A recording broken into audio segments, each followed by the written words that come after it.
पहले का था, तब मारपीट हुई उस टाइम का था।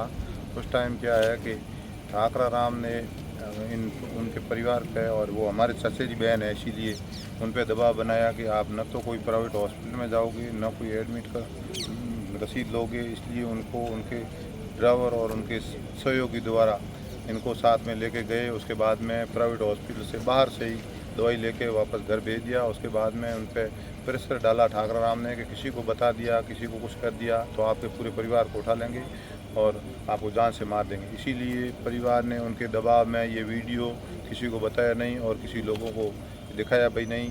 इसीलिए आज इस घटना का मुंह देखने का ये दिन आ गए हैं।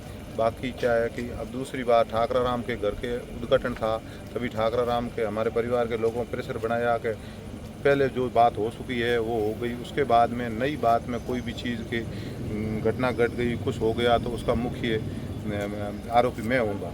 इसीलिए मैं सबसे समाज सब पंच लोगों से विनती करता हूँ कि सारी चीज़ की मेरी जिम्मेदारी पे भेज दो, आगे मैं कुछ नहीं होने दूंगा।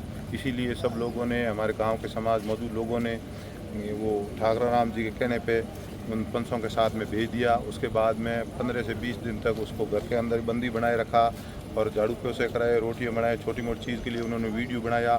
और जो हमारे परिवार से जब कॉलिंग होती थी तो वो पास में डंडा लेके खड़ा रहता था, इसीलिए वो कोई भी चीज़ गलत बोल नहीं सकती थी।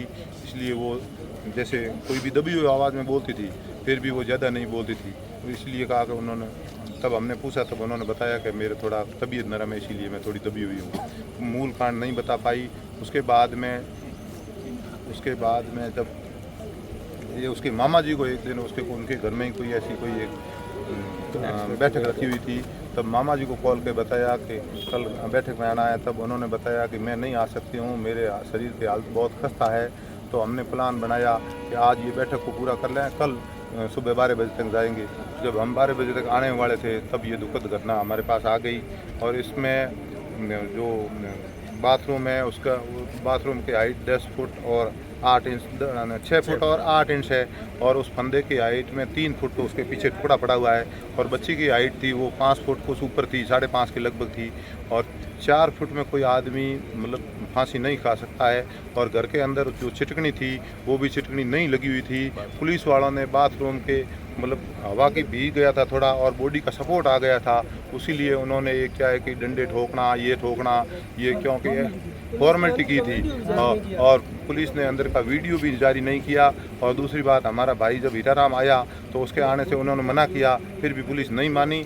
और एडिशनल एसपी तक यहाँ सब लोग मौजूद थे। और उसके बाद में उन्होंने कहा कि ऐसे मत करो, उसकी मानी नहीं और पुलिस ने हाथों हाथ उठा दिया। और दरवाजे पे जितने भी थे ये पुलिस प्रशासन की मोनोपोली है, क्योंकि पीछे छिटकनी थी नहीं। और पीछे छिटकनी नहीं होने की वजह और बॉडी का सपोर्ट था, क्योंकि बॉडी वो लटकी हुई थी और ऊपर की भी छिटकनी नहीं थी। छिटकनी नहीं हो पे क्या दे, छिटकनी थी नहीं। और उसमें पानी भी नहीं था, कुछ था ही नहीं, वो खाली सूखा बना हुआ था। और दूसरी बात, उन्होंने पुलिस वालों ने अंदर का वीडियो भी हमारे साथ में नहीं पेश किया। और रस्सी है वो 3 फुट लंबी है और उसकी हाइट 7.25 फुट है। तो अब बता दो 4 फुट पे कैसे फांसी होए? ये निर्मम हत्या है। और उसके बाद में इसमें फांसी का रूप दिया गया है। और इसीलिए क्या है कि हम आज एसपी साहब से मिलने आए और 8 तारीख तक वादा किया था, वो वादा पूर्ण नहीं होने की वजह से हम आज आए और 2 दिन का और टाइम दिया है। उसमें हम पूरी कमेटी हमारी जो भी चीज़ है विचार विमर्श करके और बहुत बड़ा उग्र धरना देंगे। और जब तक न्याय नहीं मिलेगा जब तक हम धरना नहीं उठाएंगे और कमला बहन को न्याय दिला के ही। अच्छा, कौन कौन नामजद आरोपी है? 2 तो पकड़े गए हैं, इसमें बाकी शेष मुख्य आरोपी ठाकरा राम है जो सबको सह दे रहा है और मारपीट में भी साथ में था, उसके भाई के मारपीट में भी साथ में था।